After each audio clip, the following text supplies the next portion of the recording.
Ajá. Bien, justamente ya estamos grabando, en la cual vamos a empezar ya a determinar la disciplina de la teoría general del acto jurídico, que es parte de este tipo de esquemas.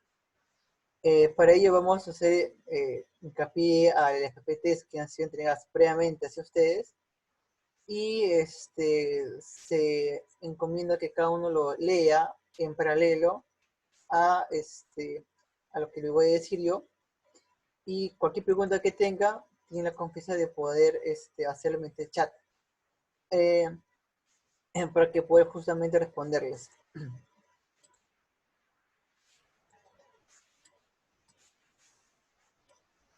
Bien, justamente vamos a ampliar esto y ya, vamos a empezar el curso. Sesión número 1, el acto jurídico negocial. Y tú dirás, ¿pero por qué acto jurídico negocial? ¿A qué se debe todo esto? ¿Qué voy a estudiar en sí? ¿Qué disciplina se trata? ¿Qué aspectos podrías tú tomar en cuenta para ello? Bien, entonces, si fuera así, eh, vamos a tratar justamente estos aspectos ahora. Bien, empecemos. Conceptos generales del acto jurídico negocial. Ya te habíamos comentado, para muchos de ustedes, que la disciplina del derecho civil no es algo que se comience y termine en la normativa. Toda nuestra actividad para poder empezar siempre tiene un reconocimiento del orden jurídico. Tiene justamente elementos por los cuales vas a poder ser evaluados este, de manera, digamos, en toda tu vida, en toda tu actividad humana. O sea, tú como persona, como un estado de hijo o de padre o de hermano, toda tu actividad vinculada a otras personas siempre tiene un reconocimiento en el orden jurídico. Ese orden jurídico va a hacer referencia a que va a poder reconocer toda tu actividad humana de un punto positivo o negativo. Y negativo va vinculado a las normas penales. Y si es positivo, va vinculado a las normas comerciales y a las normas civiles. El Código Civil, que es una ley, como todas las leyes, pero tiene nombre de código. ¿Por qué nombre de código? Porque está estructurada de tal manera en la cual trata de darle coherencia a toda actividad humana, desde que nace hasta que después que se muere. Y eso viene de, digamos, una importación de la regulación europea. Si ustedes recuerdan en su curso de historia comparada del ciclo pasado y también de historia de derecho del ciclo pasado, vemos que derecho es una constante de evolución e involución. Y nace las instituciones jurídicas en base a unos hechos sociales, culturales y económicos que se dan y que son, digamos, el insumo para crear determinadas disciplinas jurídicas. En este caso, vemos de que todo lo que te pongo en la pantalla está basado en un desarrollo jurídico basado en situaciones históricas que en su oportunidad creó y gestionó ese tipo de instituciones para que regulen y desarrollen soluciones para problemas concretos o incertidumbres entre las partes o entre los ciudadanos. Vemos justamente de que desde que nace y desarrollas, lo ve hecho las personas con hechos fundamentales y también lo ve el tema del acto jurídico, que es donde ve el amplio marco de actividades que toda persona humana tenía que realizar. Y justamente, como la idea es que toda persona humana realiza actos jurídicos, es considerado como que la disciplina base para las demás actividades, por las demás disciplinas. Contratos, gestión de negocios, familia, matrimonio, sucesiones, todos son actos jurídicos. Y por eso es que lo vemos en este ciclo, y no después, porque es el punto de partida de entrada para las demás disciplinas. Sin esto, lo demás va a ser difícil que puedas entender estas palabras.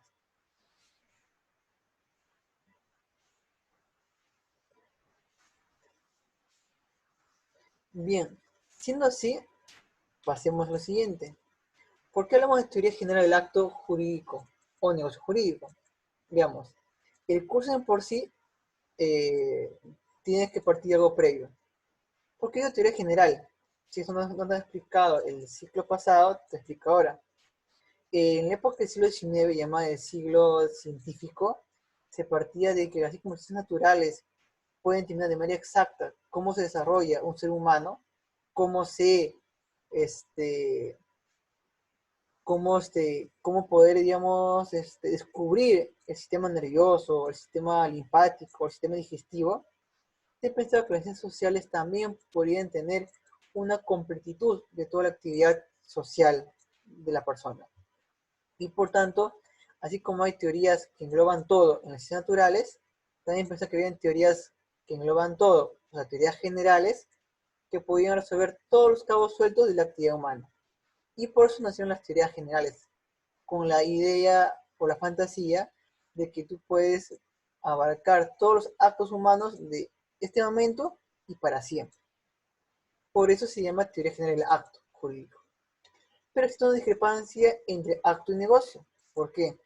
Porque si bien, digamos, esto se gestó en Europa, hubo una discrepancia respecto al origen de la misma palabra y de la misma disciplina. Por ejemplo, en nosotros hacemos referencia a acto jurídico porque el Código Civil del año 36, hace mucho tiempo, tenía esa palabra. ¿Y por qué? Porque viene de una tradición de términos franceses. Pero que esto a su vez se basa en tradiciones de la doctrina general de negocio jurídico alemán. Efectivamente, el negocio jurídico como disciplina, como teoría, nació en Alemania, de la mano de Savigny, de Winche, de Andreas von Durr. Y, digamos, lo que pasa en Francia es una mala traducción.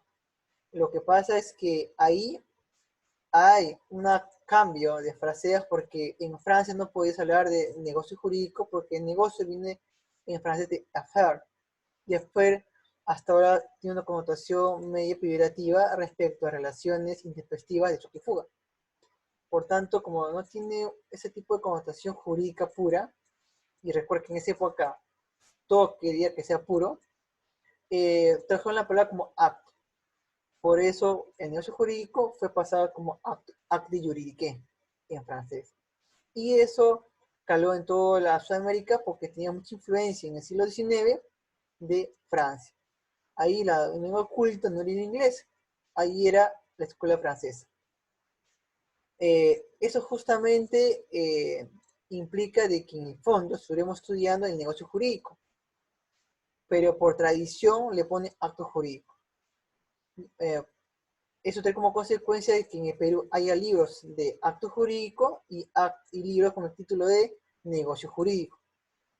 Pero ambos se refieren a la misma disciplina, además en términos generales. Pero en el fondo, en el fondo, lo que ha desarrollado legislativamente el peruano ha sido en base a la teoría general del negocio jurídico.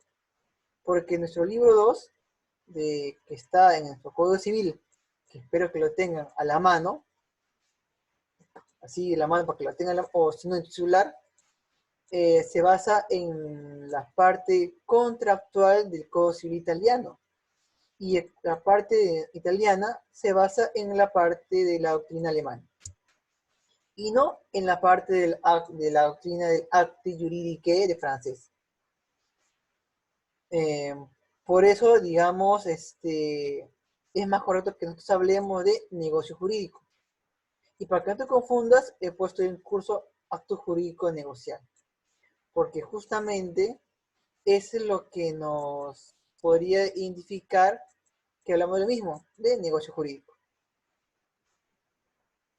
Y si algunos son curiosos, van a dar cuenta que en el PPT te pongo la versión original del libro de Savigny, por las cuales él fue el primero quien le dio ese concepto de negocio jurídico, esa oportunidad. O sea, Friedrich Carl von Savigny dice sistema de derecho romano. ¿Y por qué derecho romano? Porque él consideraba que el derecho romano era la fuente del derecho europeo y fuente del derecho alemán. Y otras instituciones de ese tipo de Roma fueron trasladadas a la doctrina de los negocios jurídicos, a la doctrina que él manejaba y llamaba la escuela histórica del derecho, que implicaba una cientificidad del negocio jurídico y sobre todo las instituciones romanas, que eran justamente el desarrollo de las instituciones que el ser humano necesitaba para la época en que vivía. Y en esa época era, en el siglo XIX, era el racionalismo, era el liberalismo económico, una revolución industrial, primera y segunda. Por eso él consideraba que las bases romanísticas eran lo que nos iba a llegar hacia adelante. En conclusión, o por esa parte, vas a dar cuenta de que derecho romano lo estudias porque es la base de muchas instituciones que actualmente estamos estudiando el día de hoy. ¿Has visto Ben Hur? Ya. ¿Has visto Julio César? ¿Has visto Gladiador? Ya. En esa época de derecho romano, que es distinta a la tuya, época de iPhones, de TikToks, seguimos usando las mismas instituciones jurídicas de esa oportunidad. Bien, como le iba diciendo, entonces, si bien ocurrió en Europa, en Perú se usó justamente la frase los actos jurídicos, que viene de la mano de Manuel Gustavo Lachea, eminente jurista del siglo XIX, peruano, que su estudio jurídico está, no sé si han ido ustedes por entre Washington y Niñera Jovín, a Zángaro, ya, porque es su estudio jurídico. Es el estudio más antiguo de Lima y de Perú. Él ingresó esa palabra en legislación y en tu sílabo. Bien, pero como ya te dije, el negocio jurídico es la institución que como doctrina, como conceptos que vamos a estudiar ahora. Y está, digamos, usada en diferentes legislaciones. Por ejemplo, en el concursal, en el tema registral y en el tema de SUNAR. Bien. Y ya, pero fuera de los términos, vemos que el concepto de negocio jurídico parte de la cultura alemana, como te acabo de indicar. Y eso justamente como cultura alemana ha sido el punto de desarrollo de importación en Italia, en España, en China, en Japón, en Corea del Sur. O sea, los doramas ya se basan en el sistema romano, en el sistema alemán de hecho civil. Igual, el anime que tú ves de Japón, igual, todas sus relaciones contractuales se basan en el sistema hecho civil europeo romano germánico. Y también América del Sur, desde México, y también toda Latinoamérica. Bien, como te había comentado, esto surge en Alemania de un concepto voluntarista. O sea, en la teoría del negocio jurídico que te estoy comentando, no es lo mismo que fue en su inicio. Ha sufrido evoluciones en el tiempo. Por ejemplo, en el siglo XIX, que te comenté, estamos en la época del individualismo, liberalismo económico, en el libre mercado, dejar hacer, dejar pasar, todo se mueve solo. Entonces, eso generaba de que el ser humano era el centro del universo y su mera voluntad podría generar una modificación en el derecho, una modificación en la ley. Es llamado concepto voluntarista, parte de la pandectística del siglo XIX. Y ya no viene pandectística. Pandectística viene del griego digesto, que es una parte importante del Corpus Juris Civilis, que es la compilación de Justina Neo en la época del Imperio Bizantino. Y es justamente la fuente normativa de todo nuestro derecho. Ellos estudiaron tanto las pandectas, tanto estudiaron, así como si fueran unos otakus, y generaron una corriente en la cual de doctrina, de conceptualismo, de abstracción. Y ese ambiente se generó justamente el aspecto del negocio jurídico. Bien, y tiene sus bases en el naturalismo racionalista, pues como te acabo de comentar, se basa en el centro del ser humano como el que en el marco de su abstracción, de su razonamiento, abstrae la institución de derecho romano y crea 19 disciplinas, entre ellas el negocio jurídico. Esta concepción clásica, porque obviamente es su origen, y divina y clásica con el tiempo, fue asumida por en Italia, quien definió justamente el negocio jurídico como la manifestación de voluntad destinada a crear o producir efectos jurídicos. Un efecto jurídico. Si quieren analizar estos aspectos, pueden justamente leer ese libro y ese Pistol, muy interesante. Bien, si vamos justamente al tema de la historia, ya te comentaba de que tiene un punto histórico, en el siglo XIX, el dogma de la voluntad, y por consiguiente había una igualdad formal de los individuos. El siglo XIX fue la época de oro del liberalismo económico, del individualismo, del capitalismo, que llamaba en esa época imperialismo, y evidentemente generó el socialismo y el anarquismo como contrapartida. Entonces, ese ambiente significaba que el individuo mismo era portador de principios que creaba la base de desarrollo de la sociedad industrial. Todo lo hacía por sí mismo, el Estado no debe hacer nada. Hacer intervención del Estado, tú lo haces solo. Pero entonces, digamos, eso cambió, porque se ha determinado de que ahora no es que el negocio jurídico parte de la mera voluntad para que sea categorizado como tal, sino requiere un reconocimiento del orden jurídico bajo sus límites, que lo veremos más adelante. Entonces, esta teoría general de derecho jurídico, y en grande, no es posible generalizarlo, las reglas del libro 2, figuras como matrimonio y testamento. ¿Por qué? No habías indicado de que eso era justamente para toda actividad humana, y eso implicaba que se llamaba teoría general. Lo que pasa es que con el tiempo se descubrió que el negocio jurídico como concepto abstracto no podía abarcar todas las actividades humanas, porque cada uno tiene unas particularidades de que era imposible que una institución abarque todo. Es por eso de que el Código Civil tiene libre familia aparte y sucesiones aparte y contratos aparte.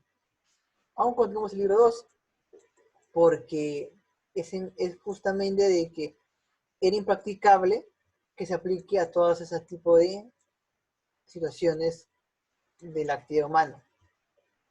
Uh, es más, si te das cuenta, si revisas el Código Civil italiano, fue partido en dos para Perú.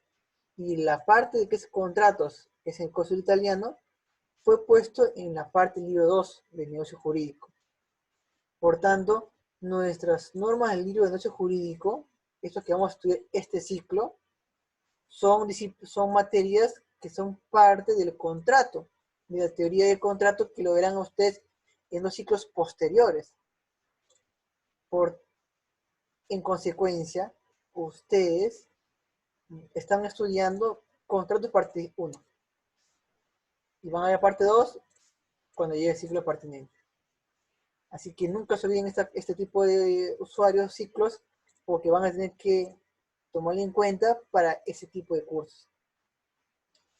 Bien, pero si es así, ¿cuál es la importancia del negocio jurídico? Si a fin de cuentas todo se está basando en las reglas de los contratos, ¿por qué mejor estudiamos contratos y no estudiamos negocio jurídico? Por ejemplo, en el UPC estudia solamente propiedad, contratos y responsabilidad. ¿Por qué no estudia negocio jurídico o obligaciones? Ah, lo que pasa es que lo han absorbido en este tipo de materias, pero tiene ventajas y desventajas. Una gran desventaja es de que el negocio jurídico aún tiene importancia el siglo XXI, o sea, no ha muerto todavía, porque hay conceptos y definiciones que implican una generalidad, implican que los hechos, actos y negocios tienen que tener jurídica un orden, el jurista tiene que tener un orden, un vínculo adecuado para que tú puedas tener una mayor visión general de las actividades del ser humano. Bien, como decía Rodolfo Sacco, eminente jurista italiano, que espero que no se muera, porque ya tenía como 85 años, dice lo siguiente, que la noción general de no es un instrumento para quien debe formular la regla de derecho civil, pero la noción general es el instrumento para quien quiera plantearse problemas de derecho civil, porque justamente para partir los problemas vas a tener que partir del negocio jurídico. Entonces, vemos que ya hemos estudiado el contexto político, económico, social del negocio jurídico y evidentemente ha cambiado radicalmente. No estamos en época de una economía de libre mercado absoluto, sino estamos en una economía social de mercado. Artículo 61 de la Constitución Política del Perú. Y para eso implica que tú me indiques, o digamos, o se me indique, de que no estamos ante una categoría que no haya cambiado con el tiempo. Al contrario, ha cambiado demasiado y si bien en esta oportunidad ha perdido la importancia que tenía en el siglo XIX, en el siglo XXI aún tiene grado de importancia. Y es por eso que está en un ciclo, y está justamente en la clase de ahora. Bien.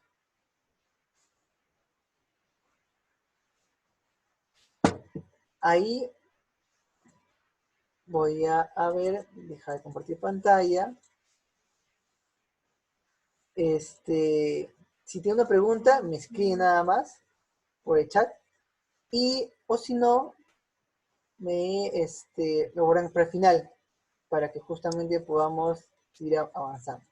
Así que volveré a la pantalla de compartida. Muy bien.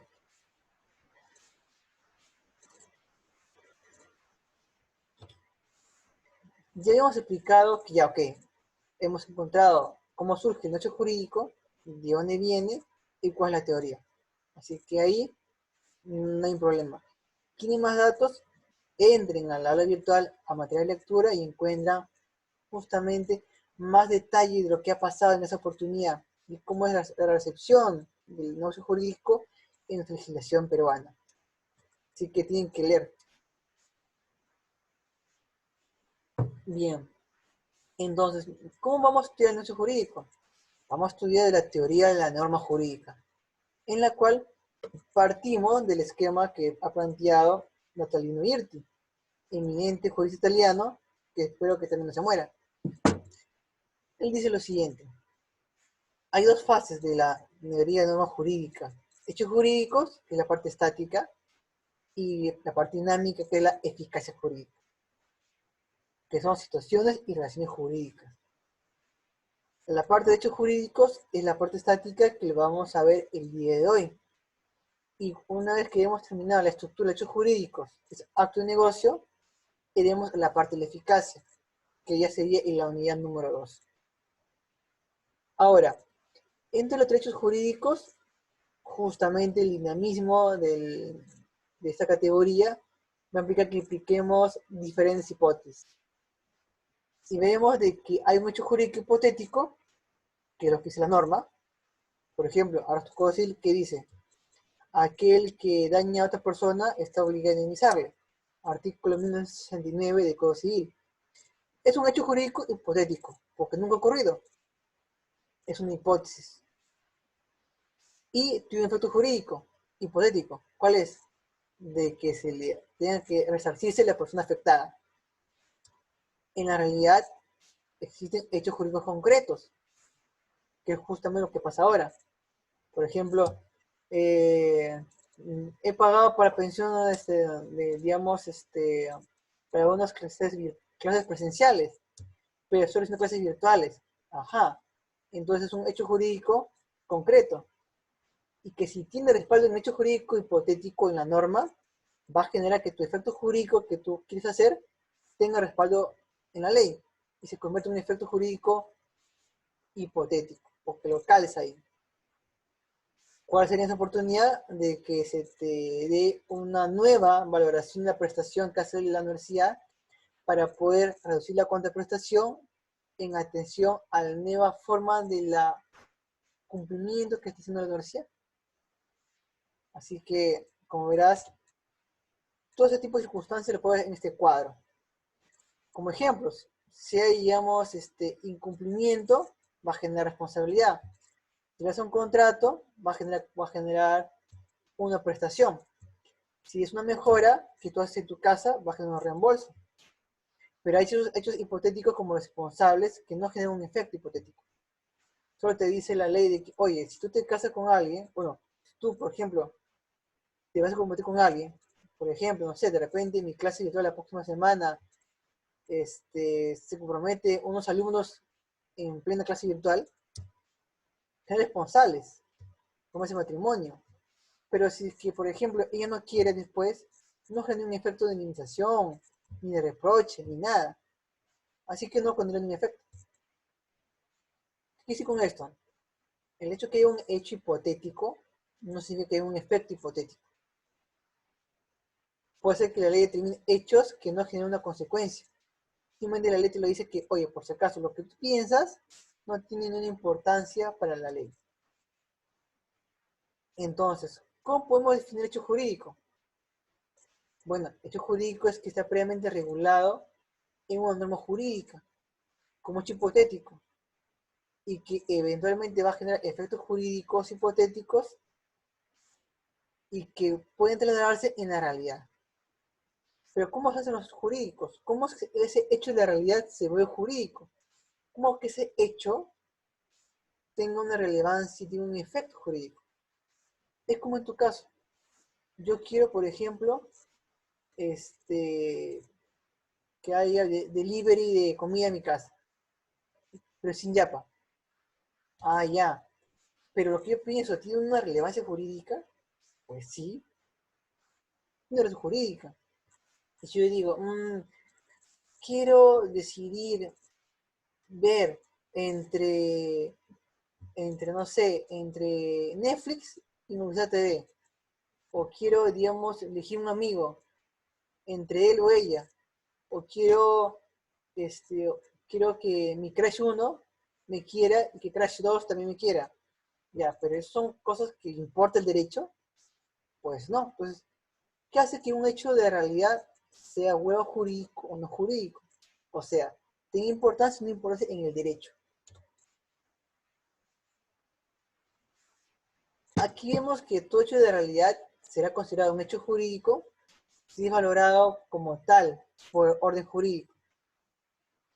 Con estudios esenciales de la juridicidad, por ejemplo, los hechos para ella calificados, sin norma jurídica o sin conocer de hechos, no es posible hablar de derecho. O sea, si es que un hecho no tiene un respaldo, por ejemplo, en tu Código Civil y en una ley específica, implica que está fuera del derecho. En principio, porque es posible que tenga relevancia, pero que aún no se encuentre regulada. Por ejemplo, entonces la juridicidad, aquí por un pie de página, la juridicidad de un hecho no, si bien puede partir de ver si es que está en una norma regulada, pero no se agota en ello. Porque es posible que un hecho sea jurídico, aunque no esté en la ley, si es que tiene una relevancia para la sociedad que implique que el derecho puede intervenir. Por ejemplo, gestación subrogada. Por ejemplo, fecundación in vitro post-mortem. Por ejemplo, intervención de las pensiones de los estudiantes universitarios de San Martín. Entonces, ok. Si no hay una base jurídica, una base normativa, sí tiene relevancia jurídica. Algo nos dice de que tiene relevancia que tiene que el derecho responder en eso. Entonces vemos que el plano jurídico tiene tres planos. De acuerdo a Rómulo Morales, bajo su artículo Hechos y actos jurídicos, que están en la separata que te dejan el material y que revises, dice lo siguiente. Al plano de la existencia, en todos los hechos jurídicos, ilícitos, ilícitos, válidos, anulables o nulos, o ineficaces. Plano de la validez, o sea, actos jurídicos que tienen una validez en tanto como los requisitos del orden jurídico. Y plano de la eficacia, que no son admitidos y pueden tener tanto y pueden producir efectos jurídicos. En otras palabras, un hecho para ser valorado jurídicamente tendría que pasar por los tres planos. Uno, ver si existe. Dos, si es válido. Y tres, si puede ser eficaz. Para eso se requiere que el hecho jurídico sea clasificado y pasemos de un hecho jurídico abstracto en general a un negocio jurídico.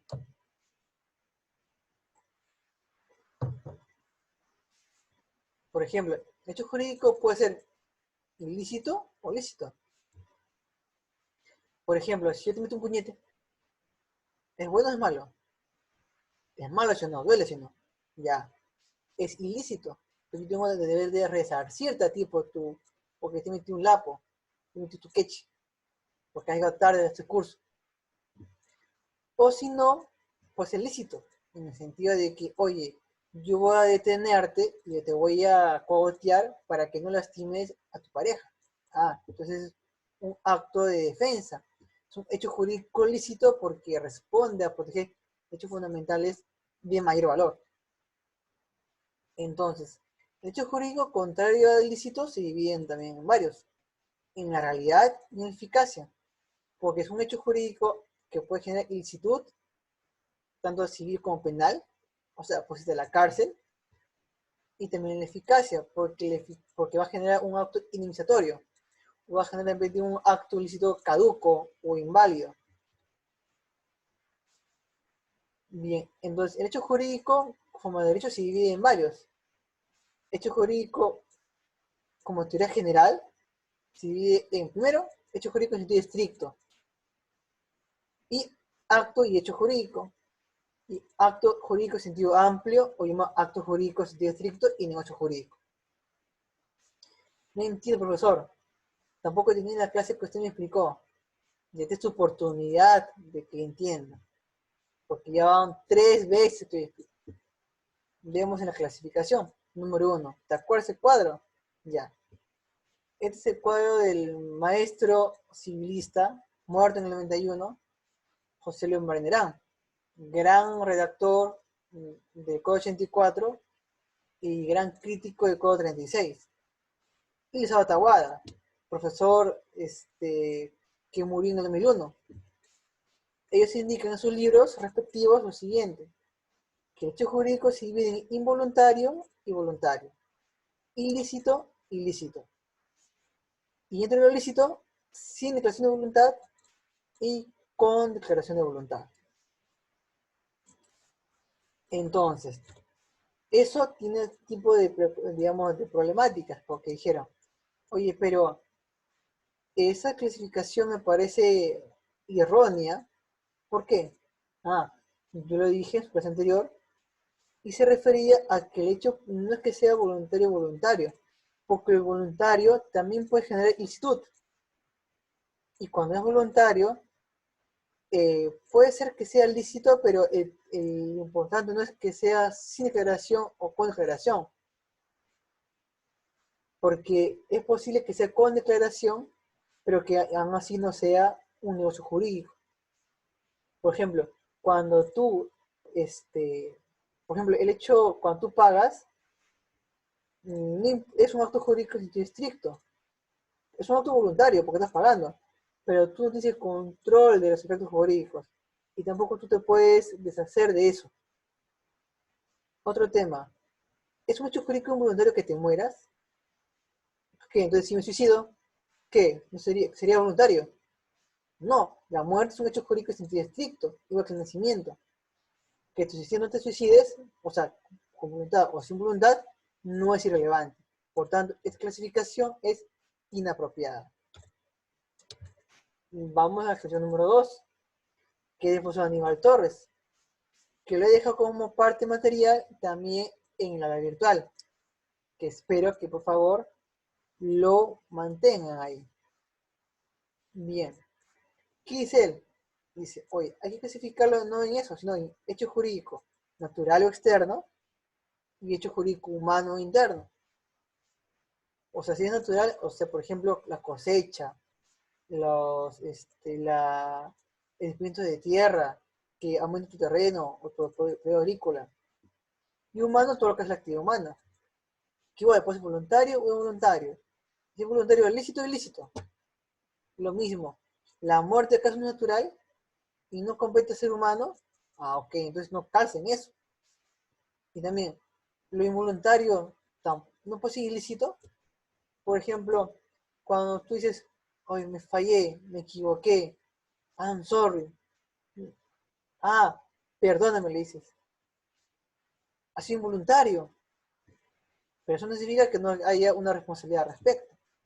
Igual, si yo, por ejemplo, voy caminando, con mi carro y me da, por ejemplo, este, me da, por ejemplo, epilepsia y mato a alguien, dirá, o es involuntario, entonces no, escapo de desclasificación.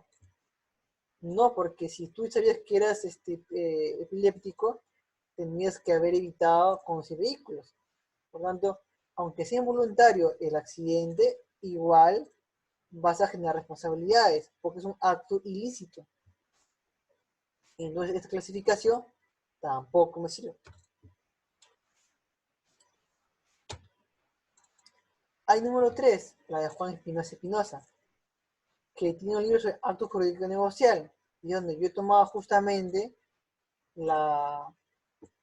el título para este curso. Porque es, digamos, más salomónico, ¿no? He aprendido esta clasificación: hechos jurídicos naturales, legales y humanos. Dice humanos que son involuntarios y voluntarios. Involuntarios ilícitos o lícitos. Como verán, es parecido al anterior, pero le agrega legales. Las mismas críticas que en la anterior clasificación.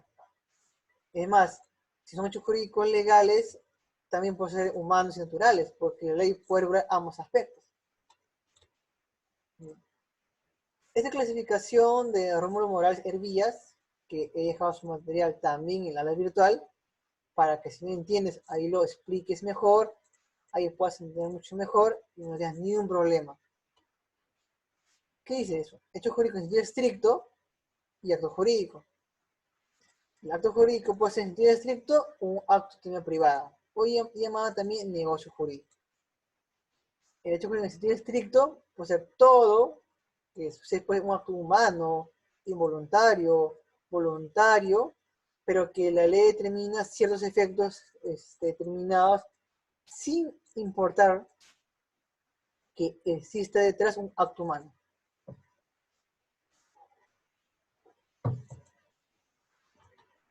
Por ejemplo, la muerte, el asesinato, siendo asesinato, es un hecho jurídico en sentido estricto, igual que el nacimiento. Igual, por ejemplo, del incremento de tu patrimonio por aluvión. Vino un huaico, se lleva de río, pero te da más terreno. Y acto jurídico se refiere a un acto, digamos, de ser humano, que bajo estas características puede ser que los efectos estén regulados por el derecho y no por ti, o puedas tú tomar en cuenta los efectos jurídicos que el derecho te está dando, o que te permite gestionarlo, modificarlo, extinguirlo, regularlo o crearlo. Entonces, ¿qué es lo que dice lo siguiente? Dice que son acontecimientos naturales o humanos, como te he comentado, pero que son irrelevantes de la voluntariedad del comportamiento. Aquí es indiferente, pero porque no se que sean voluntarios o voluntarios. Simplemente puede existir voluntad o hechos naturales. Eso es irrelevante, porque no son tomados en consideración para que haya consecuencias jurídicas. Por ejemplo, acontecimientos naturales, unión de tierra, incremento de fondos, ni malos aluviones, que no tienen ninguna intervención humana, pero también intervención que sea pues natural o humana, por ejemplo, el cultivo del fondo, construcción de un edificio, son actos indiferentemente naturales humanos, porque la accesión es una figura que no le importa de dónde viene el aumento de construcciones, ya de por sí le da efectos jurídicos. Por tanto, siendo la accesión un hecho jurídico en estilo estricto, no es aplicable las reglas del libro 2. Ajá, esa es la practicidad. Si es un hecho jurídico en sentido estricto, no es aplicable el libro 2 del acto jurídico, porque regula solo actos jurídicos. No es aplicable nulidad, anulabilidad.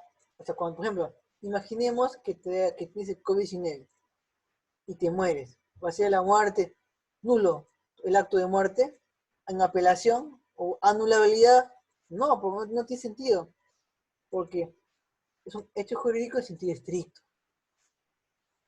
Pues un acto natural, un acto humano, pero es indiferente. Lo que importa es simplemente el resultado que estás generando, que se ha generado en el mundo real, y que la ley le dice cuál es el efecto que va a tomar en cuenta. Y también pueden ser necesariamente humanos, pues involuntarios o inconscientes. Por ejemplo, voy por la facultad y me encuentro un tesoro. Ah, ya. Es involuntario, no esperaba eso. Pero es un hecho jurídico en sentido estricto. Porque el hecho que te pase, quieras o no quieras, ya le determina qué va a pasar con eso. Te vas a quedar en su propiedad, vas a generar sus frutos, lo que tú quieras. Es indiferente que tú sepas con conocimiento o sin conocimiento. Por ejemplo, tú edificas un terreno de buena fe. Ya, eso es un hecho jurídico en sentido estricto. Porque la ley prescinde si es que, digamos, has pagado el bien o no las pagaste. Simplemente, oye, has construido buena fe, muy bien. Estos son los efectos jurídicos para ti. Por eso tiene esta clasificación más desarrollada.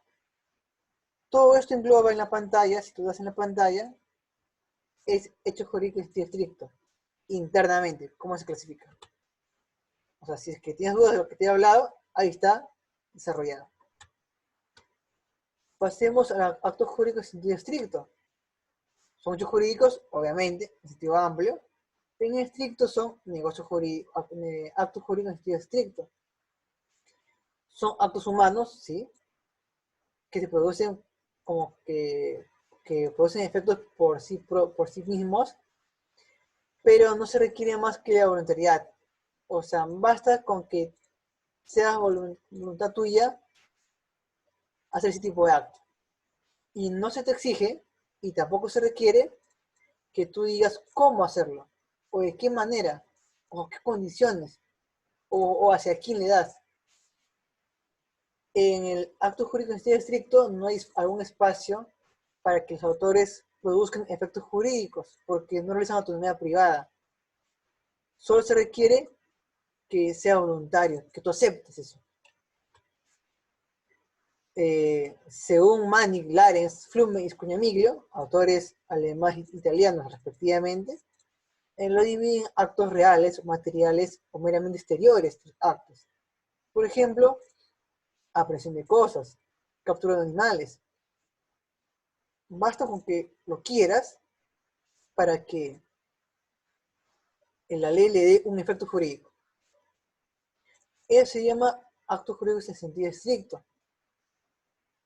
Ponle como nota en tu cuaderno, nota, los puedo identificar porque a diferentes hechos jurídicos, estos actos jurídicos necesariamente tienen que tener una voluntariedad humana.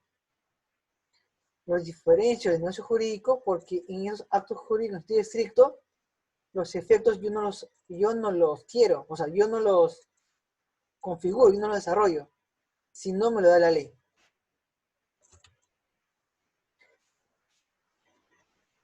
Hay actos, por ejemplo, que son semejantes a negocios jurídicos, pero que no alcanzan esta figura, porque no tienen toda la estructura de verificación de consecuencias jurídicas. Como te voy repitiendo, todos los efectos están regulados justamente ya en la ley. Quieras o no quieras. Por intimación al cumplimiento,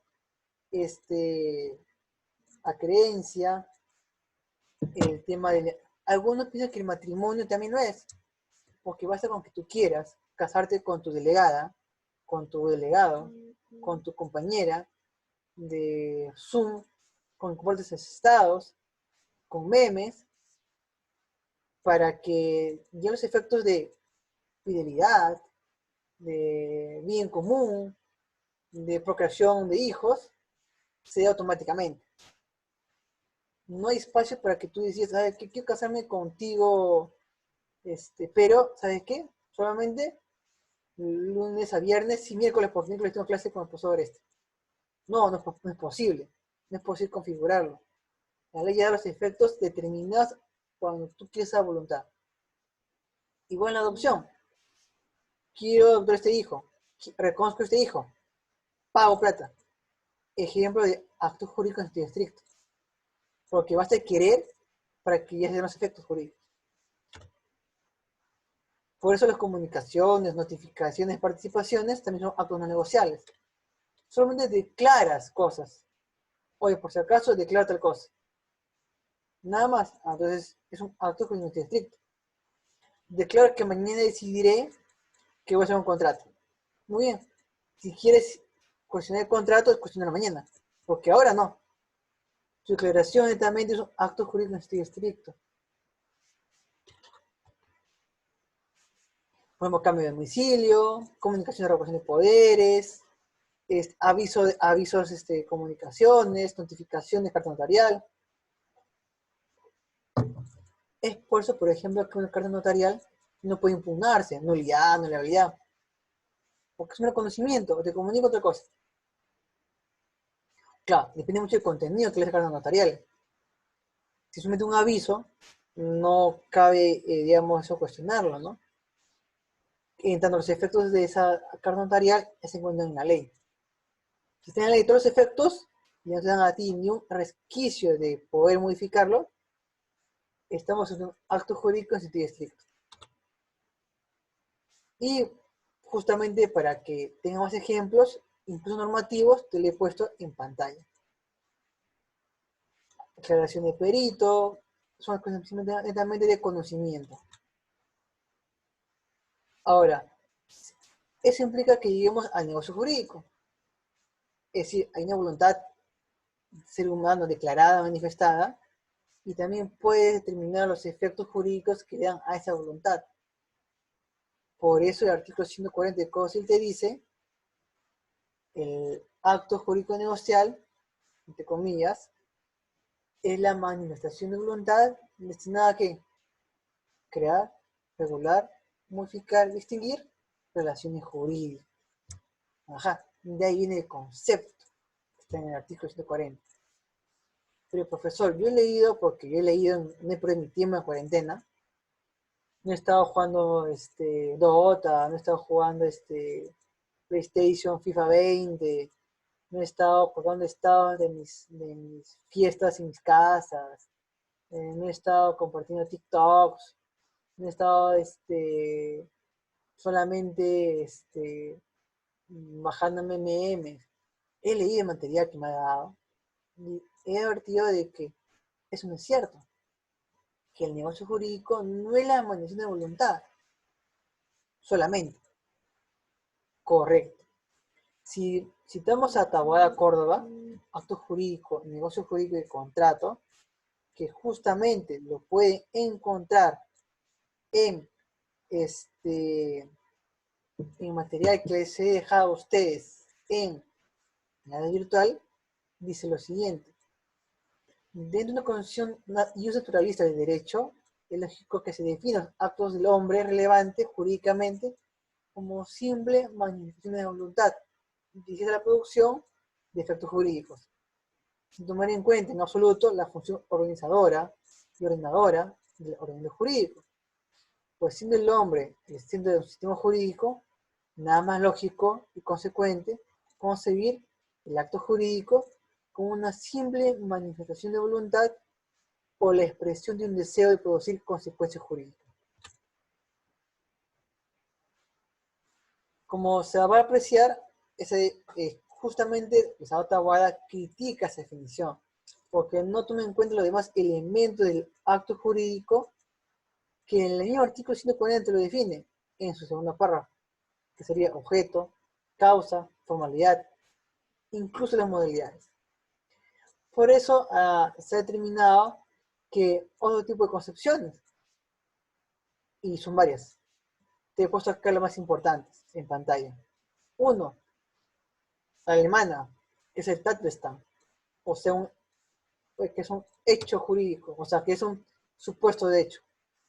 Es un fenómeno de realidad que está compuesta por preceptos que en Italia se llama fattispecie, en la cual incluye otros elementos más allá de la voluntad declarada. Es decir, tiene que incluirse el objeto, la causa y la formalidad. Por tanto, no es cuando el artículo 140 dice que es la manifestación de voluntad, no debe tomarse de que solo es eso. Simplemente está aplicando un instrumento de lenguaje. ¿Cuál es? La sinécdoque. ¿Qué significa? Voy a definir el todo por una de las partes.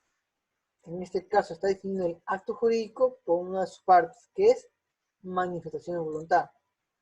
Pero tú sabes muy bien, porque es en la ley, el Código Civil, de que el negocio jurídico está compuesto por voluntad manifestada, objeto, causa y en algunos casos la formalidad.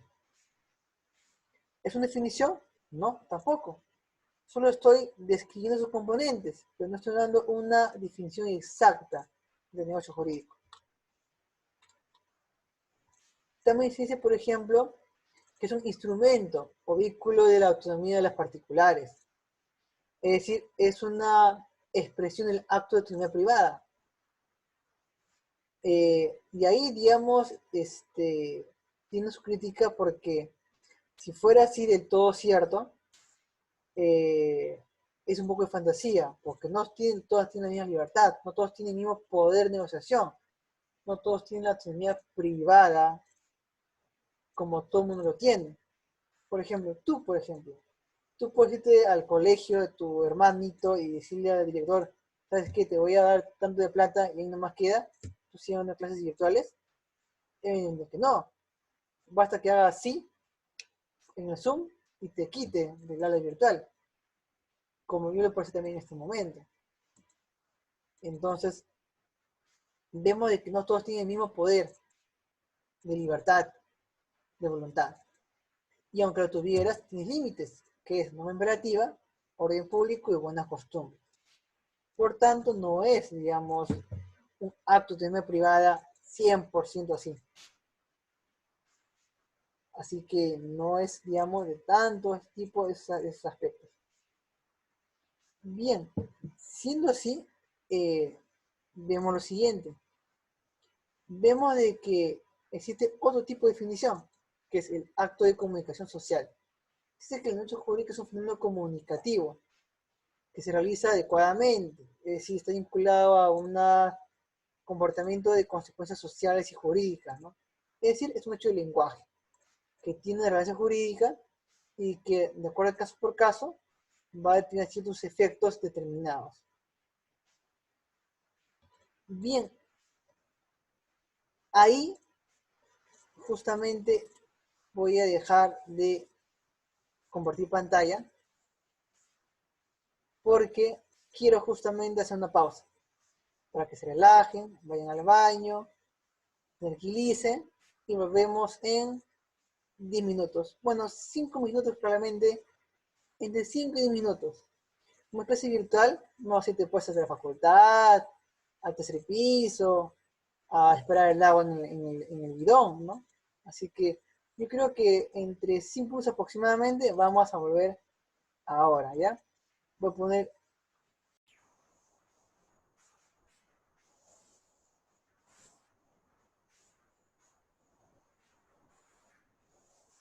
bien,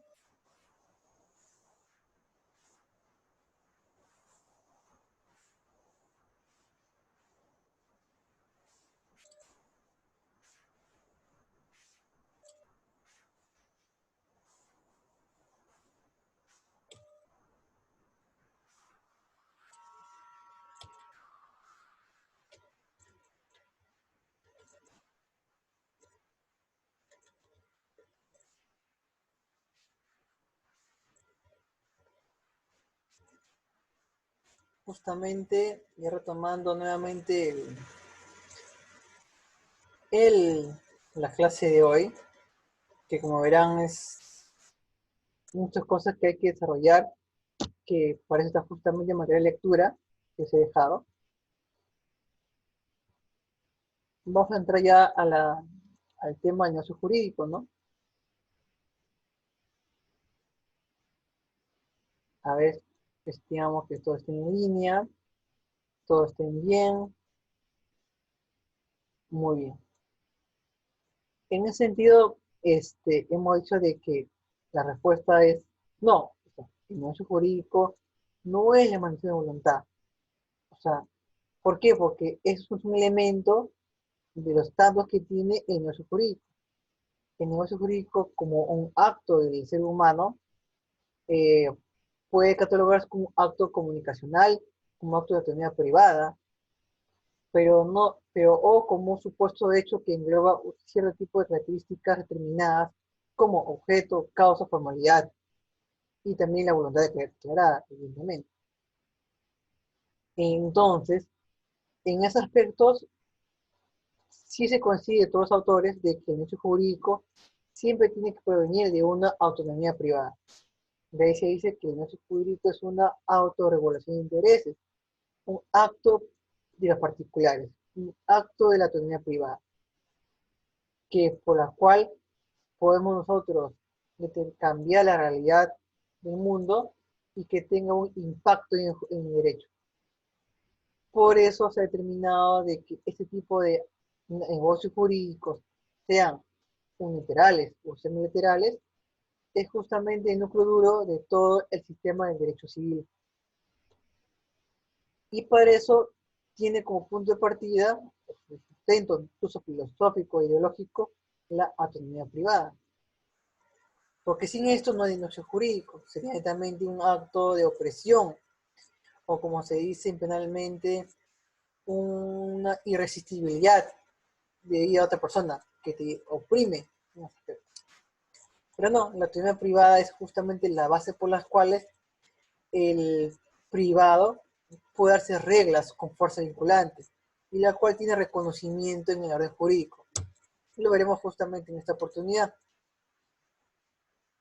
La autonomía privada tiene precedido otro concepto anterior, llamado autonomía de la voluntad. ¿Recuerdas que te expliqué que en el siglo XIX está el dogma de la voluntad, que la voluntad era el centro del universo, que era por la cual que bastaba para crear efectos jurídicos? Ya, ok. Bajo ese esquema partían que tenían el principio de autonomía de la voluntad. La mera voluntad era suficiente para poder cambiar el derecho. Pero luego se terminó de que no son así, sino que la voluntad manifestada en base a su autonomía podría generar efectos jurídicos en tanto estos sean reconocidos por el orden jurídico. Y esto lo reconoce en el marco de en el marco de la sociedad en que se vive en cada país determinado. Y también en el marco de respeto a los derechos fundamentales y a los derechos humanos en general. No existe una voluntad que pueda generar efectos jurídicos con reconocimiento, sino que bajo unos cierto tipo de preceptos que la ley da predeterminadamente, o que de hecho permite a la autonomía privada. Entonces se ha dejado de lado la autonomía de voluntad basada en el individualismo a una autonomía privada basada en el enfoque de la solidaridad. Con el tiempo, este tipo de enfoque más moderno determinó justamente la capacidad de los particulares, la fuerza de los contratos, la generación de las obligaciones que reposan en la ley. Y ahí se hablaba del normativismo, es decir, es la norma quien determina cuándo estamos ante una autonomía privada reconocida positivamente y cuándo no. Giuseppe Mirabelli decía, es un jurista italiano ya muerto en el siglo XX, indicaba que autonomía significa poder, darse normas para sí mismo, y por lo tanto legítimamente se habla de autonomía, ya sea en relación al poder que el Estado atribuye a personas jurídicas de manera normas que vienen a formar parte del ordenamiento positivo, ya sea en relación a la potestad que viene atribuida a los particulares de imponerse una cierta conducta para provenir con respecto a relaciones ya reguladas por el ordenamiento jurídico. Es decir, la primera parte es autonomía pública de los entes públicos y por otro lado tenemos autonomía privada de los entes particulares, en la cual se conceptúa como el poder de autorregulación de los propios intereses, reconocido a los particulares por el Estado, lo cual se expresa en negocios jurídicos, que es precisamente el acto creado por uno o más sujetos que les vinculan a una conducta libremente determinada. Eso es justamente la autonomía privada. La autorregulación de intereses y que es reconocido y respetado por el orden jurídico. Este tiene una base no solamente civil, del Código Civil, artículo, digamos, 1351 y hacia adelante, y también artículo 140 y hacia adelante, sino que la autonomía privada es un principio constitucional, es decir, el negocio jurídico basado en la autonomía privada tiene un reconocimiento constitucional. Artículo 2 y artículo 62 de la Constitución Política de Perú. ¿Qué dice lo siguiente? Hace referencia de que la Constitución reconoce y garantiza la libertad entre particulares que puedan pactar válidamente son las normas vigentes al momento de su contratación o celebración. Y no solamente eso, va más allá. Dice que los términos contractuales, que también se usan en los negociales, no pueden ser alterados, modificados, suprimidos, afectados por normas con rango de ley, sea decreto legislativo, decreto de urgencia, ordenanzas, y tampoco disposición de cualquier clase, de menor jerarquía, como decretos supremos, resoluciones supremas, resoluciones ministeriales, o resoluciones de canales, en tu caso, ¿no? Y cualquier conflicto que hubiere, o sea, cualquier contradicción, cualquier reproche a ese tipo de acto negocial o acto contractual, que es una especie del acto negocial, solo podrán ser solucionadas por la vía arbitral y la vía judicial, con mecanismo de resolución y conflictos. Así que autocompositivos o heterocompositivos, o sea, arbitrales o jurisdiccionales. Y eso tiene también su reflejo en el artículo 354 del Código Civil. Ten en cuenta que el Código Civil del 84, 1984, y la Constitución Política de Perú es del año 1993, es posterior. Por lo tanto, el Código Civil tiene que releerse a los ojos de la Constitución Política de Perú, porque la Constitución Política es la norma de mayor jerarquía, es la norma máxima, por tanto, todas las demás leyes anteriores que están vigentes tienen que adecuarse a la ideología que está basada en la Constitución Política. Y te lo digo expresamente porque el artículo 1355 del Código Civil te dice lo siguiente, que la ley, por consideraciones de interés social, público o ético, puede imponer reglas o establecer limitaciones al contenido de los contratos. Esto se determina y se encuentra limitado o afectado por la Constitución Política 62, porque estamos partiendo de que existe libertad negocial y que no puede ser trastocado o afectado por una ley o una norma legal, entonces este artículo 355 entra en contradicción y al menos tendría que ser limitado en sus efectos, porque no puede haber una norma que imponga una limitación a los contratos o una modificación. Pero como todo derecho llamado inmutabilidad del acto negocial o inmutabilidad de los contratos, o también llamado santidad de los contratos, no es absoluto, porque nada es absoluto, derecho a salud, a la vida, al libre tránsito, nada es absoluto, podría ser afectado y limitado en tanto pueda pasar un test de proporcionalidad frente a otro derecho de mayor importancia, que ponderados justifique, que prevalezca sobre el acto negocial que has tú emitido. Por ejemplo, vemos de que la voluntad de las personas que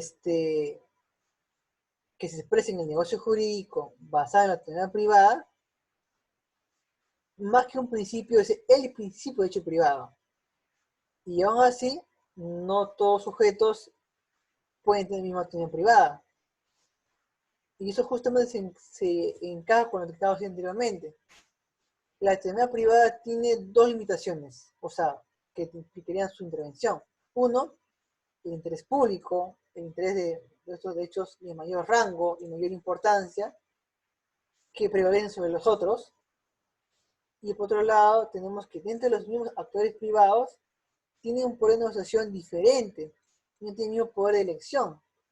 Por tanto, no puede considerarse de que el negocio jurídico como autonomía privada, como libertad entre comillas, sea en verdad libre, porque no es un concepto abstracto y neutral, es un concepto politizado, responde a una ideología determinada en un contexto histórico determinado, de economía libre, libertad contractual, económica, pensamiento político, sin limitaciones. Circunstancias que actualmente no vivimos, y por tanto tiene que releerse.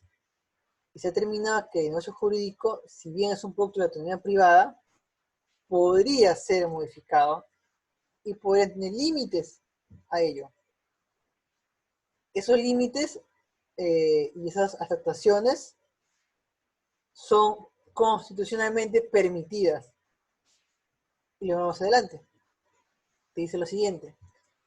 Límites de la autonomía negociable. Todo tipo de autonomía, todo tipo de libertad implica límites. Así como tu libertad de propiedad tiene límites urbanísticos, para que algo sea libre requiere tener límites. Porque sin límites, esa libertad es una esclavitud. Entonces, vemos que aquí no puede existir una autonomía sin límites que le da el elemento jurídico, en las cuales es parte del concepto de autonomía negocial. ¿Y cuáles son? Están las normas imperativas,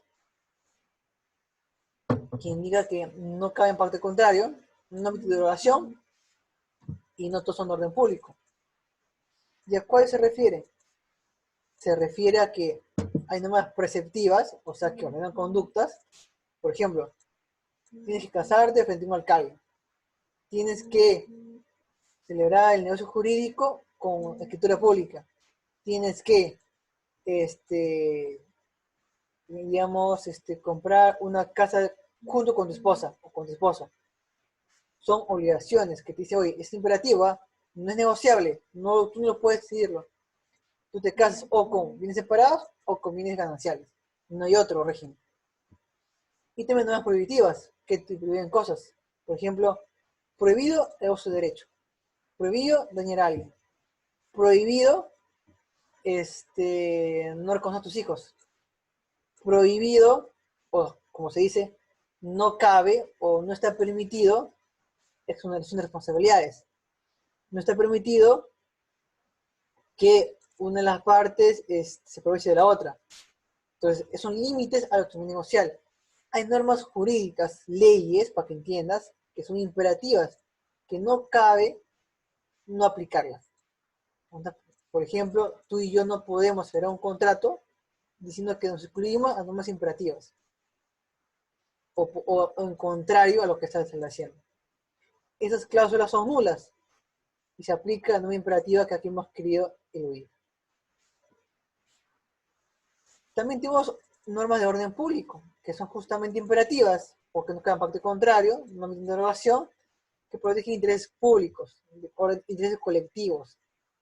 Justamente como son temas de orden de intereses colectivos de sociedad, es un poco confuso o un poco muy delineado. Si bien se repite en el artículo 5 del título preliminar del Código Civil, orden público no está definido y es un concepto variable, pero sí se basa netamente en normas imperativas. También podría haber, digamos, normas que no son imperativas, o sea, que no están reguladas, pero que por el orden público, que es un concepto que lo desarrolla el Tribunal Constitucional, sobre todo, es un límite de la autonomía negocial. Y un concepto más vago todavía, más ambiguo, son las buenas costumbres, un poquito más amplio, y se justifica en cada ciudad, en cada ambiente determinado, porque tú puedes tener una buena costumbre en tu casa o en tu barrio, pero no es lo mismo en otro lugar, en otra ciudad. Entonces se va a ver, digamos, cada área geográfica para ver qué costumbres buenas tiene que implican un límite de la autonomía privada. Por ejemplo, tú puedes ser, digamos, yo quiero salir de mi casa a la hora que me da la gana. Ya, pero en provincia está la costumbre de evitar justamente que haya buenas noches, porque para ese poblado el sueño es muy importante. Por lo tanto, tú no puedes ir, por ejemplo, a una discoteca, porque una costumbre de ese lugar, de ese ambiente social y geográfico, está condicionado a que no haya bullying en las noches, no haya fiesta, se acabó el reggaetón. Entonces es un límite a la autonomía privada, pero que tendrá que verse justamente caso por caso. Y que bien tienes esa buena costumbre de ese lugar, no contravenga derechos fundamentales. Por ejemplo, tú no puedes casarte con una niña de 13 años, por más que necesita parte de la selva, sea parte de las costumbres de la comunidad, tú no puedes trasladarlas a un lugar que es distinto a ello, ¿no? E incluso dentro de esa comunidad tiene límites que implican no lacerar o afectar el cuerpo de la persona y que tampoco haya matrimonios forzados. Bien, siendo así, vemos de que, por otro lado, también hemos comentado la intervención de hechos jurídicos. Es posible que sean intervenidos, ya te he comentado, de que hay, digamos, el poder de regulación tutelado constitucionalmente, pero también tenemos la intervención estatal. Aquí, por ejemplo, cito a Roger Merino, que está en materia que les he dejado, para que lo puedan leer con mayor detalle. Te dice lo siguiente: solo entendiendo que la dignidad de la persona también puede referirse a la dignidad de los grupos vulnerables, sustentando ello en nuestra economía social y mercado, nuestra república social y democrática, una ley que desarrolle los principios descritos en la Constitución, estableciendo deberes de solidaridad, podría afectarse los términos contractuales ya establecidos. ¿Qué te quiere decir aquí el autor? De que no existe una inalterabilidad de los negocios jurídicos. No es que no puedan ser modificados o afectados por la ley, en tanto la ley se basa en deberes de solidaridad. Por ejemplo, el COVID-19. Pero bien, es un punto. Pero vemos también lo siguiente: de la disciplina del negocio jurídico a la categoría de contrato. Vemos justamente de que, oye, si me estoy basando en la autonomía contractual que está basada constitucionalmente, ten en cuenta que el negocio jurídico es por la cual se desarrollan los contratos, porque cuando es un tipo de negocio jurídico. Aquí justamente se desprende la importancia del negocio jurídico porque es de la base por las cuales vas a poder ampliar todo este principio de la autonomía privada. Bien, siendo así, vemos de que lo que pasa en el negocio jurídico, su autonomía, sus límites, va a influir evidentemente en la autonomía contractual, porque todo es un solo paquete. Y por ejemplo, ¿es posible tener eso? ¿Es posible intervenir la autonomía negocial? Si ustedes han estado atentos a las noticias jurídicas en la televisión, en la radio, en los periódicos, en el Facebook, en los Twitters, hemos visto de que personas han evaluado si es que es posible o no suspender el cobro de peajes, es posible o no suspender el pago de arrendamiento, es posible o no suspender el pago de las pensiones universitarias. Y hay congresistas que lo han planteado como proyecto de ley. Y han generado el rechazo del Ejecutivo. O sea, ha observado esas normas que han propuesto suspender las prestaciones pactadas por privados, a la luz y en base al artículo 62 de la Constitución Política de Perú, o sea, la inmutabilidad de los acuerdos o actos negociales y acuerdos contractuales. Bien, algunos autores han determinado de que eso de por sí, como la letra de la ley dice de que no es posible, no es posible, pues. Así que todo tipo de intervención es imposible. Otros han dicho que no, porque como está vinculado a la universidad pública e interés nacional, cabe intervenir. Pero no dan el por qué, no hacen una evaluación al respecto. Para eso hay un tema de necesidad pública. ¿Vinculado? Sí, pero no bastaría alegarlo para decir, oye, vamos a modificar contratos. Vamos a hacer, por ejemplo, que las empresas que ustedes tienen con sus papás sea gratis, porque requiere de población que como no tiene cómo adquirir dinero, entonces todo sea gratis. Entonces obliguemos, por ejemplo, a que las empresas de ustedes, de sus papás, den todo gratis. Por internacional, por iniciativa pública, que pobrecitos, hasta que se mueren. No, es que así no es.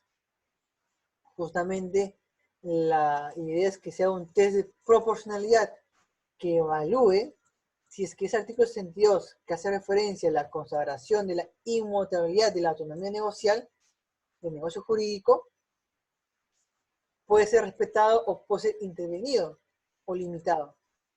Recuerda de que en su oportunidad no había muchos cambios al respecto, no había muchos elementos por los cuales hayamos visto un cambio en el digamos, en las reglas contractuales, que haya tenido una especie de visión al respecto. No hay eso. ¿Qué cosa hay? Simplemente hay excusas políticas, oportunismo político. Pero hay que verlo ustedes jurídicamente. Ustedes como futuros abogados y abogadas van a tener su caso en presente. Van a llamarle, por ejemplo, de repente a sus vecinos, decirle, señorita, señor, ¿usted no estudia derecho, señor? Muy bien. No quiero pagar la pensión de colegio. ¿Qué puedo hacer? O me están cobrando igual y me están mostrando de Zoom, indicándome que no hay posibilidad de que pueda cumplir justamente la prestación porque no tengo plata. ¿Qué hago al respecto? Pues ustedes tienen que decir, ustedes tienen que hablar los remedios jurídicos en este tipo de casos. Ahora ustedes tienen que, por ejemplo, preguntarse, ¿puedo pagar la pensión a menor monto económico o si puedo? ¿Cuáles son los remedios que tengo que realizar? Entonces tienes que preguntarte al respecto. O tengo que esperar que la universidad me lo diga a sus leales saber entender. No, o sea, hay que también que, como futuro hombre y mujer de derecho, tienen que tener las categorías jurídicas y sobre todo la justicia contractual y la justicia negocial. En estos casos hemos visto, por ejemplo, el tema de que sí ha habido intervención de los actos negociales por parte del Ejecutivo. Por ejemplo, en lo siguiente. Decreto de urgencia 36-2020, que te dice de que todo tipo de contratos, de obligaciones vinculados a la entrega de equipos médicos que hay entre un privado llamado proveedor y una entidad pública, que puede ser un gobierno regional, un gobierno municipal o un órgano, digamos, descentralizado, toda la entrega, la obligación de dar esos equipos médicos van a ser entregados o puestos a disposición al MINSA, a favor del MINSA. Es decir, si tú tenías sido contratado con un regional para entregarle camas, UCIs, equipos médicos para su hospital, por ejemplo, hoy día, tienes que entregarlo al MINSA. Oye, pero yo no he contratado con el MINSA. Sí, pero la ley te dice que lo hagas así. Bueno, también te dice, oye, tengo contratos por los cuales me he comprometido a que en 4 meses le entregue poco a poco equipo médico. Bueno, por este decreto de urgencia que tiene rango legal, le dice, oye, si lo tienes ya en tu propiedad, ya entrégamelo ya. Oye, pero de acuerdo al contrato, tengo que entregártelo en 3 meses. Sí, pero yo te digo que me des ahorita. Oye, estás interviniendo en mi contrato, me estás cambiando la regla de juego contractual. Modificación del artículo 62 de la Constitución Política de Perú. Sí, pero tengo un sustento de que el derecho a la salud está por encima a los derechos negociales, a los actos negociales, a la autonomía privada. Entonces yo he justificado constitucionalmente, bajo un test de proporcionalidad, bajo un análisis de idoneidad, necesidad y test de ponderación en sentido estricto, que sí es constitucionalmente válido de que te vengan tus contratos. Y un ejemplo es este, que lo tienes en pantalla. Ahora, pero eso implica justamente de que no se cumpla como se ha pactado en los contratos, efectivamente. Pero ¿sabes por qué? Porque requerimos camas UCI y equipos respiratorios para que no se muera nuestra población. Y está por encima de los términos contractuales. Esto es un ejemplo claro por los cuales se ha afectado los negocios jurídicos de un agente externo, lo que excepcionalmente se ha hecho por este caso de COVID-19. Si quieren analizar en mejor detalle, he dejado los artículos que están justamente en pantalla para que lo puedan ver mejor. Ahora, hay un tema ahí. El tema, oye, un momento. ¿Y qué pasa con el tema de los contratos de servicios educativos? Son obligaciones. Me dan servicio educativo y también me dan obligaciones de contraprestación que tengo que pagar. Yo he pactado pagar el, tanto dinero por clases virtuales, biblioteca, mantenimiento, agüita en cada piso, que me den, por ejemplo, acceso a los libros físicos, a la cafetería, a bajo precio, aunque sabe mal o se ve bien, no importa, a los guachimanes, a la limpieza de los salones cuando hay sucio, pero actualmente no me pueden cobrar por eso porque estoy en mi casa. Es más, el internet es mi costo. ¿Puedo yo pedir un cambio en los términos contractuales? Puedo, y si no puedo, porque se me niega, el Estado puede intervenir a garantizar ello, a intervenirlo. Bueno, aquí la educación es un servicio educativo que está garantizado por el Estado. El artículo 3 de Constitución Política establece que es el Estado el garante que toda persona tiene que acceder a la educación y que no sea impedida por situaciones económicas. También te dice que por la heterogeneidad de la educación, de la oferta educativa, educación básica y universitaria, evidentemente hay innumerables reclamos, parte de las familias que han manifestado su oferta, reclaman la oferta educativa. Aquí, porque tiene una justificación constitucional, el Estado, bajo mandato, el artículo 1665 de la Carta Magna, tiene rol activo en la supervisión de la calidad educativa y por tanto puede también tomar decisiones sobre las relaciones de servicio educativo, que son relaciones de proveedor y consumidor, una relación de consumo. ¿Qué podría hacer? Podría ser, por ejemplo, intervenir o no intervenir. Si no interviene, ¿qué puede hacer el usuario, como padre de familia, ¿qué haría eso?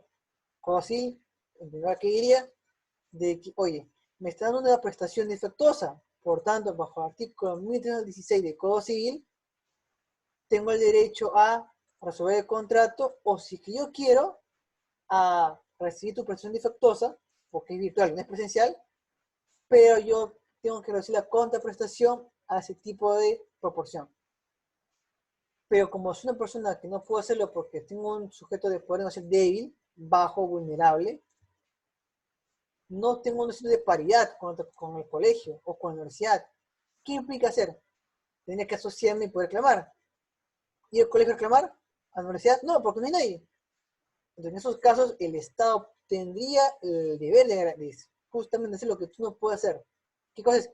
Intervenir y obligar a los colegios y instituciones educativas a uno, transportar su información.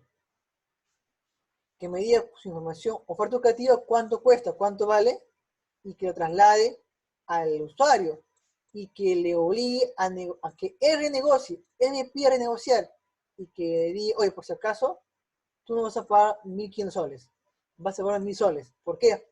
No porque soy bueno, no porque soy solidario, sino porque lo que me cuesta a mí actualmente mi oferta educativa a favor tuyo. Estoy sincerando mis costos. Para que no corresponde entre la pensión que te cobre y si eso es brindado. Entonces, ahí justamente que está obligando a la institución educativa a modificar su contrato de protección educativa. Intervención legitimada constitucionalmente por el Estado. Y tú me dirás, ah, ok, entonces, qué interesante. Bien, entonces voy a, cualquier cosa de tipo de intervención estatal puedo pedir que el Estado intervenga. No, el Estado no va a intervenir porque así nada más. Las intenciones que ha hecho son muy específicas y no son justamente ligadas necesariamente a lo que tú quieras, ¿no? ¿Qué decir con esto? De que la regla general es que los negocios jurídicos basados en el principio de autonomía privada no son atacables en general, de ningún modo. Todo derecho jurídico, unilateral y bilateral, por ejemplo, el contrato, no pueden ser atacados por ningún tipo de norma jurídica. Artículo 62 de la Constitución Política de Perú. Pero, excepcionalmente, bajo un test de proporcionalidad, puede ser afectado, porque como todo derecho, no es absoluto, es relativo y tiene límites de respeto. De hecho, la vida, la salud tiene límites. Igual el derecho a la inmutabilidad de los contratos o los negocios jurídicos. Entonces, cuando me dicen la suspensión de la renta de arrendamiento, ¿pasa o no pasa? Tienes que analizarlo el caso concreto. ¿Eso soluciona el problema del COVID-19? No. ¿Eso es un medio idóneo? No, porque a fin de cuentas la mayoría de los arrendamientos son informales. Así que no sería posible, digamos, saber a quién es el verdadero beneficiado. Los arrendatarios no todos son pobres, la mayoría son conchudos. Recuerda que el año pasado todo el mundo decía lo contrario. Hay que empezar el desalojo, hay que empezar el lanzamiento, hay que darle armas al dueño para que no se queden con su bien. Entonces, digamos, el tema es ese, ¿no? De que el arrendatario de por sí no es una persona vulnerable. Por tanto, suspender la renta implicaría que la contraparte, que es el arrendador, estaría en una situación de vulnerabilidad. El que se moriría sería él o ella, porque hay personas que solamente viven la pensión de su renta, de su inmueble. Entonces, ese tipo de normativa, bajo los términos expuestos, sería inconstitucional y por lo tanto observable por el Ejecutivo y no sería procedente que se emita. ¿Y qué pasa con los peajes? Justamente ya el Ejecutivo ha observado el cobro de peajes y se ha suspendido. Y el Congreso puede justamente reiterarlo, puede insistir en su publicación. ¿Qué hay al respecto en ese tipo de casos? Igual, hacen un análisis. Si bien se puede partir de que el artículo 62 te dice de que los términos contractuales y por ende negociables son inmutables y no pueden ser afectados, conlleva de que ese proyecto normativo debe pasar por un test de proporcionalidad y también un test económico para ver si es que esa medida es idónea para cumplir la finalidad de la ley, si es necesaria, y no hay otros médicos alternativos que suplan la finalidad de la norma, y por otro lado, en un test de ponderación, que es decir, que el derecho a la salud, el derecho que ellos alegan en la finalidad de la ley, sea prevalezca por encima de las afectaciones económicas de ganancias de las funcionarias. Al respecto, si ustedes quieren justamente ahondar sobre ese punto, les voy a compartir digamos, parte de la pantalla que aquí tengo, en la cual vengo justamente señalando unos aspectos que hay que tomar en cuenta. A ver, vamos a ver acá.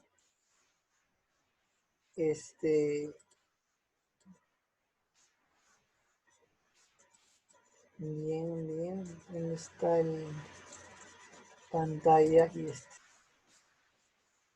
vamos a ver. Justamente les fue con el enlace en el WhatsApp, en la cual he analizado por la vista de la ley el aspecto de las análisis del peaje. justamente lo que te acabo de ver en pantalla es lo mismo. Es analizado y como debe analizarse, que comenta la autógrafa de la ley que suspende el cobro de peajes. Justamente aquí tienes que analizar el contenido de propuesta, el análisis, la base normal, con digamos, tu marco teórico, qué tiene contractual, un comercio de mercado, dilucidando justamente lo que han dicho los autores en su oportunidad, y también analizar cómo es que tiene que verse el análisis en la autógrafa en sí, en su autonomía contractual. Y evidentemente hacer un test de proporcionalidad para determinar si es que realmente puede ser afectado por un mandato constitucional. Y de acuerdo al análisis, se considera de que no pasa el test y por tanto no podría cumplir jurídicamente una garantía de constitucionalidad. Por ese sentido, salvo, digamos, mejor proceder ustedes, analicen justo unos aspectos y bajo las lecturas que les he dejado, vean cómo es que ese tipo de normativa no basta con que sea pensada por netamente coyuntura política o ver netamente que puede sonar bien, pero no veo justamente los elementos negativos que hay al respecto, ¿no? Justamente, ese es un ejemplo claro de la ignorancia de las bases de esta clase de hoy. Como te das cuenta, existe un sistema normativo, doctrinal y jurisprudencial que apoya lo que te acabo de decir. Por lo tanto, que implica que cualquier persona tendría que evitar emitir propuestas de ese tipo sin que haga el análisis correspondiente. Y evidentemente, ya que tú lo sabes, cuando tú seas asesor, seas un congresista o seas una persona de relevancia jurídica, ten cuidado con lo que vas a decir, ten cuidado con tus comentarios de Facebook y Twitter, no creas falsas expectativas en la gente, no engañes a la gente. Toma en cuenta los pros y contras de cualquier tipo de iniciativa legislativa al respecto. Justamente te dejo el enlace en el chat para que lo puedas analizar. Aprovechando estos aspectos, culmina la clase de hoy indicándote un breve resumen. Vemos que la teoría del negocio jurídico en nuestra legislación peruana se basa en la teoría de los contratos. Por tanto, cuando tú busques material de los temas que vas a desarrollar en esta clase, vas a poder revisar la parte de negocio jurídico de los libros y también busques libros de contratos en Italia, porque ahí está justamente desarrollado interpretación, representación, clasificación, lo que vamos justamente a hacer en clases en las siguientes semanas. También aprovecho para indicarles estos últimos 10 minutos de que voy a dejarles en el aula virtual prácticas. La primera práctica lo voy a dejar justamente, o voy a dejar creo que esta semana, en la cual les voy a pedir una parte práctica y una parte teórica. Lean el material que les he dejado porque puedan entender mejor lo que les acabo de explicar. Como les acabo de percibir, no todo lo que he dicho está en el PPTs. Los PPTs son largos porque trato justamente que me ayude a aprovechar mejor el horario de clase, sobre todo en clases virtuales que tenemos. Por otro lado, está oscuro porque estoy más iluminado. Pero eso no importa, lo que importa es la PPT, nada más. Y sí pediría a todos ustedes de que cuando ingresen al aula virtual pongan sus nombres y apellidos para poder identificarlos y poder, digamos, tomar asistencia. En este caso yo tomo foto a lista de participantes. Los que no aparecen con nombre completo o con nombre iPhone, Compact, HP, no va a poder tomar lista porque no sé quiénes son. Así que tienen que ahí justamente cambiar para la próxima clase. Por otro lado, nosotros en la lista que yo tengo aquí somos 34. Estamos cuando estamos 30. Si hay alguno que no sigue o si sigue, si pueden me comunican a través de la delegada, que ya formó un grupo WhatsApp también. A través de ella le voy a darle pautas de lo que estoy, digamos, justamente siguiendo en las clases. Revisen por favor la aula virtual, entiéndanlo, cualquier tipo de consulta, me la van a saber con el correo que les he mandado, que ustedes lo conocen, pero igual lo pongo acá en, en el WhatsApp. Es mi correo, me escriben, no hay ningún problema. Y la práctica la voy a mandar ahora para que la manden mi correo. Ese correo que les he puesto, ahí mándenme las respuestas. Yo les mando la práctica, lo van a tener mañana para que me lo entreguen justamente un día antes de la clase de día, o sea, de la siguiente clase. O sea, miércoles a martes. O sea, van a tener una semana para que me respondan ese tipo de prácticas. O sea, tienen hasta el martes de la próxima semana para que me lo entreguen a mi correo. Profesor, ¿puedo mandarlo por la virtual? Obviamente, la cosa es que me alcanza, no hay ningún problema. Eso sí, nada de chats, o sea, no me escriben ni por Facebook, ni por Instagram, ni por Twitter, ni por WhatsApp, o sea, quiero por correo porque quiero que pongan su nombre completo, el número de curso, y me pongan justamente, soy yo, ¿no? Yo no los conozco, es más, físicamente ni siquiera los veo. Más bien, sí pediría que en la próxima clase a todos tengan la cámara activada, porque quiero justamente saber que están ahí. También les voy a dejar a través del legado otro tipo de Words que me ha pedido la universidad que a ustedes les entregue. Es un medio de fichas de declaraciones juradas para confirmar justamente cómo están ahí incorporándose en las sesiones virtuales. Así que es un nuevo trámite nada más. Ya tienen material en la virtual los 4 primeros módulos. Así que si alguien es Trome y lo va leyendo y si sigue andando, mucho mejor. La idea es que me lean algo antes de la clase para que me puedan preguntar. Y no esperen a que haya la práctica y me digan, no entiendo, ¿qué se refería? No, quiero que justamente con las lecturas es justamente la única manera de que puedan responderme adecuadamente las prácticas, que serán 1 o 2 por cada unidad. Bien, con eso, digamos, si tienen... una cosa adicional. Para los nuevos, aquí tengo justamente los datos. La delegada es Claudia Treviños. Ahí supongo que está por ahí el video. Para que se conecte con ella. Su celular está en el chat del grupo de Zoom. Y ahí está justamente Claudia. Espero que estés bien, que sana. Por favor, que estés sana, no pasa nada. Le envía mi correo o la virtual. Ahora, en algunas prácticas sí voy a usar el lado virtual porque más se conoce lectura.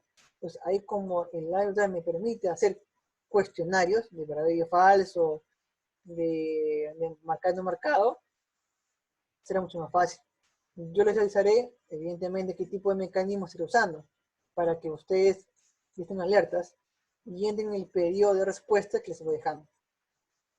Sí, va a haber control de lectura, va a haber parcial y final, de manera virtual, evidentemente, porque ya salió, digamos, la directiva de educación en la cual hay clases virtuales todo el año. Así que va a ser imposible de que haya justamente actos presenciales. Y más, si me acercan, no, ahí me alejo, no, para nada. No sé qué me contás, no sé que sean ustedes asintomáticos. Y me da a mí, y ahí, pues, ¿qué hacemos ahí? Bien, eso es todo, chicos y chicas. Gracias por anotarse. En la siguiente clase, de repente, si voy a usar el Big Book Button, de repente, que es la facultad. Igual tengo Cisco Webex, tengo Google Meet, tengo cuenta en Zoom y también en Big Book Button. Así que en cualquiera de ellos es normal. En la práctica 1 le voy a colgar en la virtual. Hay, creo que una práctica virtual que está con el caso, pero falta la parte que es la parte teórica. Entonces, ahí justamente les voy a subir una práctica completa ahora. Así que no se emocionen todavía, sigan con sus clases, todavía no lo vayan a descargar. Lo que sí le he hecho es bien bonito, para que vean cómo está clasificado por temas, por material de lectura, está también, digamos, la área de prácticas, no se pueden confundir. Yo les voy a venir justamente en el área de actividades número 2, en el tema de la práctica, de qué justamente va a tratarse. Pues voy a hacer un Word con las indicaciones. Así que no se preocupen. La parte teórica, esta práctica, les voy a colocar justamente ahora, saliendo justamente de la clase de este momento, para que lo tengan adecuado y lo tengan bien. Igual, saben bien ustedes que van a seguir sus clases y recién mañana van a ver. Así que todo con paciencia nomás. Así que no descargan todavía de la práctica, voy a poner una nueva, una mejorada. Como es de 0, entonces la práctica número 1 la voy a repotenciar para que sea más bacán para ustedes. Bien, si tienen una cuestión, vamos a ir con el mismo horario, evidentemente. Por favor, siempre estén en un lugar adecuado. Voy a pedir intervenciones en la siguiente clase. Voy a abrir los micrófonos, voy a decir nombres por la videollamada. No lo he hecho ahora justamente para que se acostumbren al diálogo, como estoy haciendo. Como verán, soy ducho en los temas electrónicos, así que le he deshabilitado las marcas, las anotaciones, porque no quiero justamente que interrumpan a los compañeros en ese tipo de aspectos. Y si tienen justamente una duda con la delegada los condensa y ella me los alcanza, ¿no? Yo le respondería para todos. Pueden enviarme su respuesta de las prácticas a mi correo. Pueden hacerlo, evidentemente, en cualquier correo que ustedes tengan. O sea, pueden su email, su correo, lo que fuera. Mi correo, que es justamente el institucional, recibe mensajes. Así que no hay ningún problema. Ahí me lo envían todo. ¿Por qué por ahí? Porque eso me ordena. Por WhatsApp, cuando yo veo el mensaje, lo elimino. Salvo que me diga, ¿sabe qué? Pues yo no puedo, porque se cayó mi sistema, no puedo enviarlo.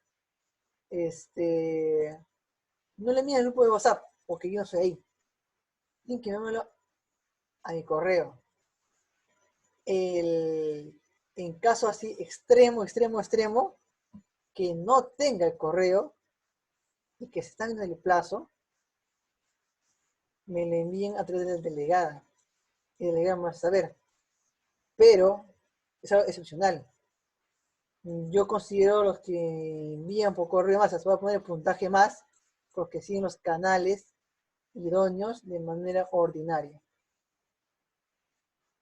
Así, digamos, teniendo clase de hoy, están justamente, si ustedes ven en la virtual, hay ítems, digamos, de actividad unidad 1, que es la parte teórica, que hay una frase que dice actividades, que es la parte donde se cuelgan las tareas. Así que ustedes van a poder identificarla específicamente. No se van a confundir. Es más, podemos ir práctica número 1. Así que, y forzar descarga. Así que con eso no se van a poder confundir. Paciencia nomás y lo puedan abatir eficazmente. Bueno chicos, esto es por ahora. Gracias a todos ustedes por la paciencia también, por la atención, dedicación. Vamos a convertirnos en modo virtual. Así que lo dejo con los más cursos. Nos vemos la siguiente clase. Por favor, va a estar abierto el Zoom 10 minutos antes para que ustedes entren con totalmente confianza y sin un problema, reinicia, para que entre todo. Detengo